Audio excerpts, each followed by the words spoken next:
that is coming midweek next week. But this was called for a specific purpose to which the Secretary General will talk to the outcomes of that NEC. SG? They talk to this? You don't need that. Here are the microphones. Where are the microphones? Naz, yes.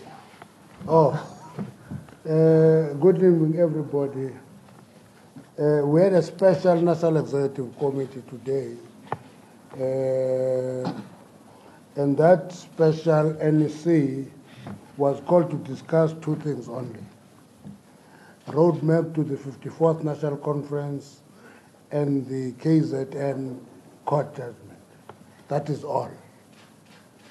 The NEC has approved the roadmap to the National Conference, taking note of the following: that the audits should be completed by August. That was the resolution in the NEC. Up to now, audits to 8 provinces have now been completed, with the Eastern Cape being the only one outstanding province. Reason for that is it has just completed its process to the provincial conference. Secondly, that on completion of the audit processes, delegations will be allocated proportionately to the various provinces, and consequently allocate delegates to branches proportionately. We allocate delegations to provinces proportionately, then provinces allocate delegations to the branches proportionately. And the branch general meetings to consolidate branch positions on policy, nomination of candidates for the elections to the NEC, and to nominate branch delegates will then commence. In other words, we are now on the verge of starting the actual BGMs, where people are nominated. So all the time we've been talking about candidate this, presidential, hopeful that. Now we are coming to the real nomination. Let me explain a little bit on the nomination. Our constitution says to be a candidate, you must be nominated by a province. That's what our constitution says. We've said we'll deal with that in the following way. We'll allow branches to nominate, put in a box, at the end of the process, open the boxes, count the nominations. If Zizi, in the unlikely event, as Zizi is nominated as a president, he receives 400 nominations, and Kusela Sangoni gets 2 nominations. It will be reflected in the report, but the official nomination of that province will be Zizi Kodwa. That's what we're going to do. But we want it to be transparent. People must see how did we come to this nomination. Instead of what used to happen in the past, that you go to the PGC and vote and reorder nomination of the branches. We say no tampering with the branch nomination should happen. It should be consolidation of branch nominations. The Electoral Commission and its terms of reference, as well as nomination guidelines, have been approved by the NEC, and these will be circulated to all branches to guide the BGMs. So we have got an electoral commission of 15 members, all of them senior cadres of the movement and not interested in being nominated to any position.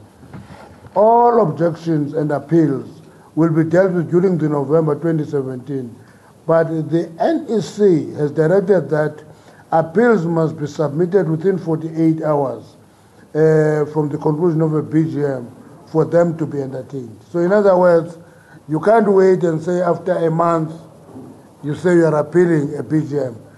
There's a BGM today, you want to appeal it, do it within 48 hours. That's what we have said. And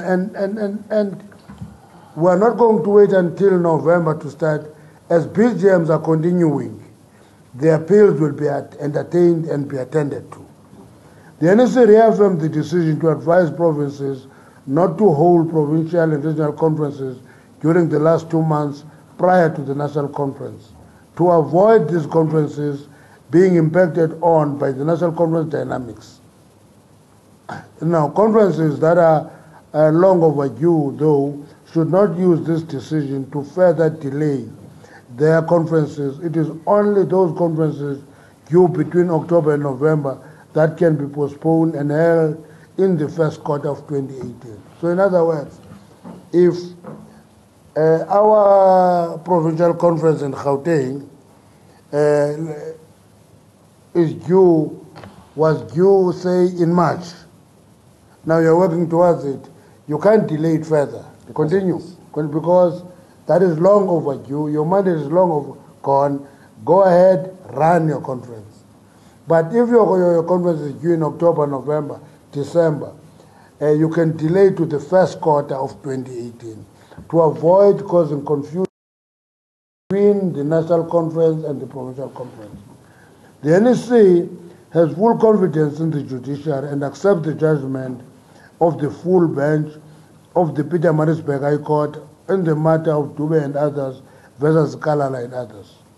In relation to the 2015 ANC KwaZulu-Natal Provincial Conference, the NEC, however, felt that there was a need for further consultation with legal counsel to gain greater clarity on the decision of the court as it deals with Rule 7.2.1 of the ANC Constitution and further engage the possibility of success in appealing the judgment. That part that we are looking at is on the correctness of 721 having taken away the powers of the NEC to decide. And our understanding is that that rule in the Constitution says 1/3 of the branches of a province should request for an early conference. Therefore, it can be they take decision. They submit a request and the structure must take that decision to say that decision is the National Executive Committee. So in that regard, we think that we should look into how do we interpret the judgment in that regard. NEC mandated the National Working Committee to establish a strong, inclusive, unifying provincial task team which will be tasked with preparing for the provincial conference in KwaZulu-Natal. That sounds like a contradiction. I will explain that further. And the NEC does not believe that the NEC should continue to give reasons to the court to intervene in matters of the organization, which should be managed politically by the organization. The NEC must take charge of the challenges facing the movement and deal with them decisively.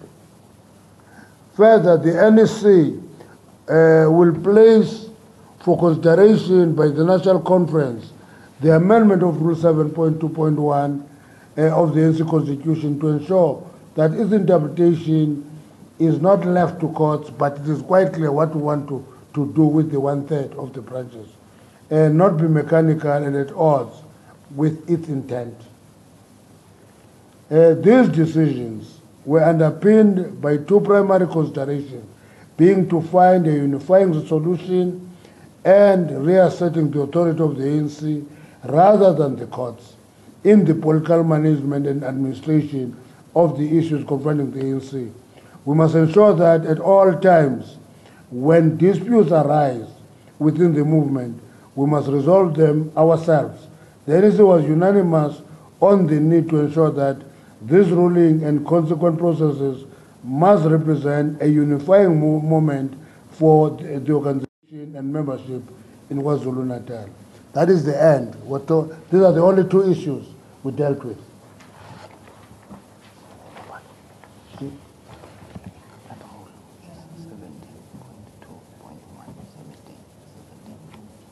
It is 7. Yeah, it's written as 7. Oh, did I say 7? No, it's 17.2.1. Yeah, it's not 7. It's 17. 7. Rule 17.2.1. Rule 7 deals with leagues. Okay. Rule 7 deals with leagues. Rule 17 deal with the province. Deal with provinces. Okay. Where 1/3 of the branches can request a provincial conference. That's the rule. That's it, you have a pen? And you can see that when people write statement for me, they trap me and put 7 instead of 17. I'm giving that to Zuzi. Thank you very much. Can you take questions? Tanda Bantu? No, let me start with Lihana, Veterans first. But Lehana? No. Okay.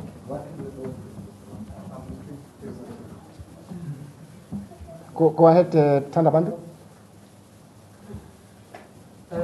Just a little bit of an explanation, please, Nobala, with regards to this team that will help KZN host this conference. A, when's the conference going to take place? If you're worried about conferences taking place in November, December, to be pushed out to 2018, and there is a plan to do so. And there's absolutely no secret that the ANC is factionalized, even in the highest decision-making body between conferences, the National Executive Committee. So when you are putting together a task force to assist in this hosting of a new conference, how are you going to assure that no gerrymandering or nefarious acts take place at this conference, much in the same way as it did in 2015, resulted in the ANC being taken to court and losing in court? So the time frames. Time frames, and also how are you going to ensure that the people that you send to assist in the running of this conference, reconstituted conference, play fair? Okay. No. Kusebusuku ngomasatha nje 3 and then uphendula. Oh, okay. Okay, so from Power FM. I just want to ask now, as we speak, what is the current status of the PEC as we speak now? And I understand that the SG said those are the 2 items that the NEC discussed. But I'm asking this question within the context of the complaint that was made by Dr. Mokotskola about the PEC. The complaint by Dr. Mokotskola about the PEC continuing with the disciplinary action against him despite the court decision in the Petermaritzburg High Court. So as we speak now, what is the current status of the PEC? And within the context of its ability to take decisions as an organizational structure?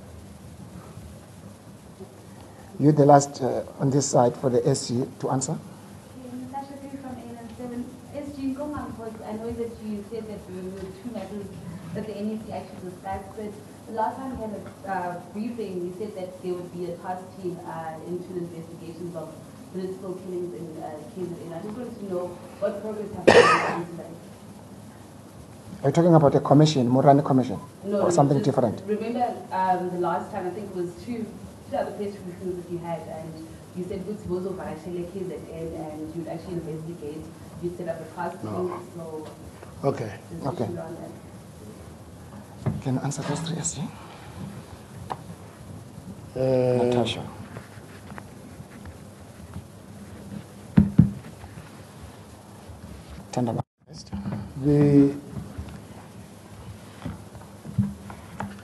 When will the conference be? It will be as early as we can, but the constitution of the ANC gave us a maximum of 9 months to organize a conference when a structure of the province is dissolved. So it doesn't say you must have it on the 9th month. So we want it to be accelerated and be there as early as possible. But the Constitution gives the NEC a time frame of 9 months to hold a provincial conference when the peace is dissolved. How will we ensure that there is no gerrymandering in a factionalized NEC? You see, one of the things that you never allow to happen in an organization is to kill the organization because there are factions. And therefore start making an assumption that there's no organization. There are only factions. There is an organization. Factions are a reality that we come across in running an organization. So when we put a task team, we're going to try to have, we said, a strong, inclusive and unifying NEC. It may mean there's no task team in place yet. It may mean going out of your way, taking people who are totally in disagreement, put them in the task team so that they must sort out those agreements in the process. Status of the PEC, I will answer that question, but the reason for you asking it is a wrong reason. Okay. Let me tell you why it's the wrong reason. It's because It's because of what Marcos Yes, because Makosa can't be an authority over the structures of the ANC. So you're asking the question, but for wrong reasons.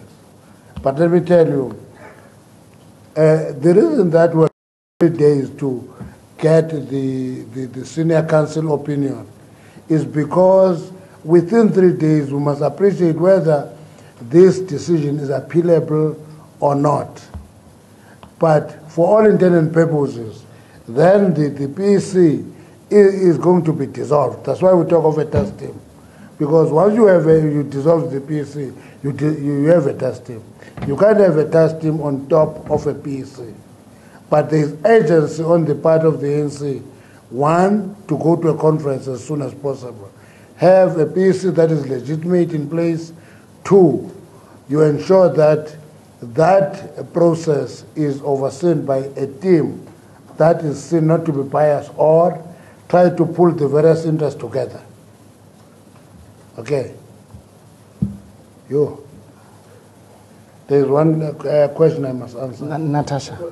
Yes, I was asking, as we speak now, is the PC empowered to take decisions, including its pushing of decisions? No, the reason that we say 3 days, we must get the senior council opinion. The reason that we say 2 to 3 days is because there's a weekend and a holiday on Monday. So we must complete that work now. Okay. So over the weekend, is it still in place? To take, I wonder what decision will be taken over the weekend. There won't be any. That PEC knows that it is under discussion or single legal opinion. So it's not a question of declaring it dead or alive. There is a judgment. I think you must listen to what we say. We accept the judgment. Okay, we accept the judgment. Therefore, the judgment is accepted that is said the outcome of that conference is unlawful and void. Okay, it's unlawful and void. We accept that, but as we accept it, which means that it is a voidable structure that came out of that conference, because it is not only the conferences and its decisions, but want to check with the senior council whether the interpretation of that clause is correct. If we are appealing that decision, the status of the PEC may change. You want clarity on that? Yes. Yeah. No. Oh, Iman. Wait, I'm coming to you. Iman. I'm not coming to you. Otherwise, I must have a bit, kind of, if you want to all sing. The reason for that is, if a decision is appealed, one, the status quo remain. Number two, if you are appealing with the intention of getting a declaratory order, you can execute the court judgment. Okay. The last one, testimony on political killings. I don't know this testimony on political killings. There is the Morana Commission. We sent comrades about Jeff and others, then, remember, to the province. Oh. No, but there's a commission. Yeah. So we can't have an ANC investigation. Ours will be a political investigation and discussion. But killings will continue, because my emphasis in all the conferences is that political killings are criminal. They are not political. To call them political killings is to give them a nice title. Killing a human being is criminal. Therefore, institution of state must deal with killings mercilessly. Juanita? Thank you very much. You're too much in a hurry, Juanita, but continue. SG, I just want to find out two things. A, why was the need to not consider the senior council opinion before the NEC sat? Was it not something that was undertaken after the officials met last week with the ANC? That's number one. Number two is that effectively in 3 days, it's a matter of clarity. Will the PEC led by Ishwar Ziglala know in 3 days whether they disbanded or not? Is that it? So is the matter of being disbanded and the PTT deferred just as a matter of clarity? You said 3 matters? I got 2 here. You said 3 matters? Okay, and the third one is, did the NEC at all discuss how this matter would impact on the national conference, if at all? Thank you.